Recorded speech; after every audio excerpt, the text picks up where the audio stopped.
Enzo Recto, kalaban ang katiwalian at kasinungalingan, kakampi sa katotohanan at kabutihan.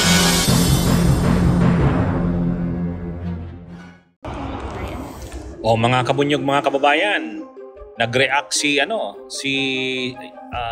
Attorney Miko Clavano, spokesperson ng Secretary of Justice, tungkol ito doon sa naging asal ni Sara Diskaya. Kasi itong si Sara Diskaya, alam naman natin ng status, nag-a-apply na mapasa ilalim sa Witness Protection Program. Di syempre, habang gusto mong mapailalim ka sa Witness Protection Program, dapat naman magkakitaan ka ng pagpapakumbaba, ikaw yung parang nakikiusap sa gobyerno na willing ka namang mag-cooperate, anumang nalalaman mo, sasabihin mo. Kumbaga ganun dapat yung attitude mo. Kaya yung gawi mo, yung mga actuations mo, mga ginagawa mo, dapat ganun. Kumbaga ikaw,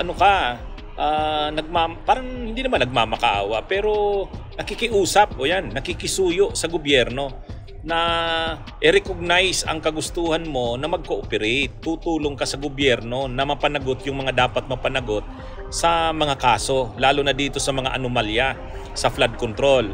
Itong mag-asawang Diskaya, nag-a-apply sila. Pero ang nangyari, nung pumunta sila ng DOJ nag-heart sign ng ganon si Sara Diskaya. At nagsabi pa, pagandahin nyo yung memes ko. Sinabihan niya yung mga nagko-cover ng pagpunta niya sa DOJ. Kaya sabi ni Yusek Clavano ng DOJ, pag-aaralan nila itong mag-asawang itong mag-asawang Diskaya. Kasi parang ang mga ginagawa, ang mga gawi, mga attitude, parang hindi walang sincerity, walang kaseryosohan. O kaya may kunting yabang. Sinasabi na nga na parang masyadong maluwag ang Senate Blue Ribbon Committee, maluwag ang DOJ dito sa mag-asawang Diskaya. Unang-una, hindi nga sila kasama dun sa listahan ng 21 na nire-recommenda ng National Bureau of Investigation na kasuhan. Hindi rin natin alam anong paniwalag nila doon. Bakit hindi kasama? Pangalawa, hindi na nga iniistriktuhan na ibalik yung kanilang ninakaw na yaman. Nag-aaway-away na nga sa Senado tungkol lang sa issue na yan. Ayon kay Secretary of Justice Boying Rimulya, okay naman, kinukonsider nilang pagbigyan itong mag-asawa, pero dapat magpakita naman sila ng pagpapakumbaba at kaseryosuhan. Ibig sabihin, magpakita sila na sila nga ay nagpapakumbaba, seryoso, at na talagang magko-cooperate sila. Hindi yung parang mayabang pa sila na parang wala lang. Ang pinapakita kasi doon ni Sara Diskaya, parang wala lang sa kanila. Sa kanila, na wala silang problemang kinakaharap. Ano ba yan? Mayroon na ba silang mga usapan? Yun na nga ang nagiging issue parang masyadong mabait dito sa mag-asawang Diskaya. Kaya yung ginawa nilang yun, tama lang si Yusek Clavano ng DOJ, dapat i-consider yun, yung ginawa na yon ni Sara Diskaya, kasi nakakahiya sa gobyerno yan. Gagawin yung state witness o ilalagay nyo sa Witness Protection Program, tapos ganyan ang ugali. Parang sa kanya, parang wala siyang problema. Parang secured, parang assured na siya. Ano bang mga usapan dyan? Yung tuloy ang iniisip ng taong bayan. Ito talagang mag-asawang Diskaya kasing ito, dinalagay nito sa alanganin ng gobyerno. Nung una, nag-away-away na nga doon sa Senado. Kasi inaakusahan ni Marcoleta si Senador Ping Lacson bilang chairman ng Blue Ribbon Committee na bakit daw parang galit si Ping Lacson sa mga Diskaya.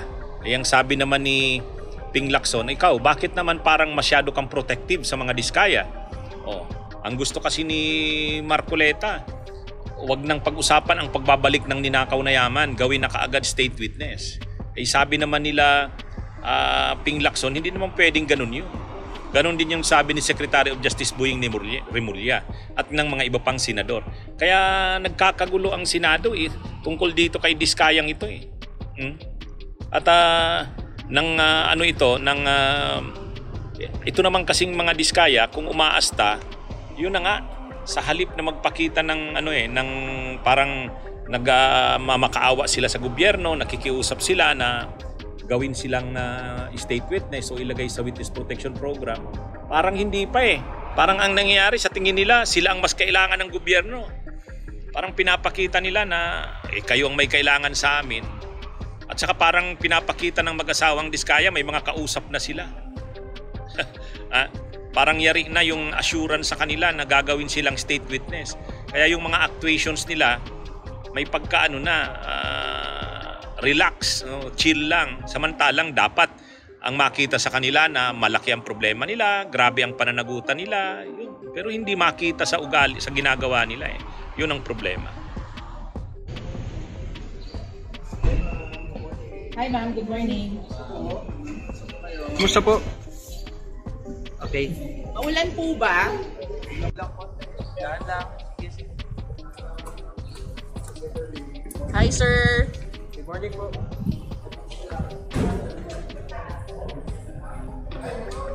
Posible pa raw madagdagan ang listahan ng mga isasailalim sa case build-up ng National Bureau of Investigation kaugnay ng anomalya sa flood control projects. Patuloy rin ang pagsusuri ng Department of Justice sa mag-asawang Curly at Sara Diskaya kung dapat sila isailalim sa Witness Protection Program. Nasa frontline ng balitang yan, si Gio Robles. Sakay ng convoy, sabay na dumating sa Department of Justice ang kontrobersyal na mag-asawang Sara at Curly Diskaya. Kaugnay ito sa nagpapatuloy na evaluation sa kanilang status sa Witness Protection Program. Bantay sarado sila. Kinamusta rin namin si Sara pero kahit maila, nakuha pa niyang mag-finger heart. Nakasuot naman ang bulletproof si Curly. Kapansin-pansin din na may dala siyang paperback.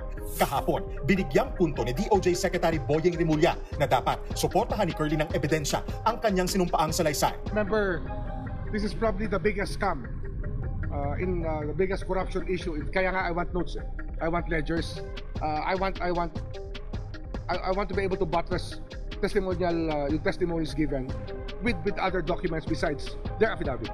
Naunang natalakay sa Senate hearing ang ledger na hawak umano ni Curly. Nakasulat daw dito ang mga pangalan umano ng mga opisyal ng gobyerno at mga mambabatas na tumanggap ng SOP o kickback mula sa mga hinawakan niyang proyekto. Bunyog, bunyog, halikan na kasama ka. Bunyog, kapag buklod ay may pag-asa. Luzon, Visayas, Mindanao, isa ang pananaw. Sa bagong Pilipinas ang bunyog isisigaw.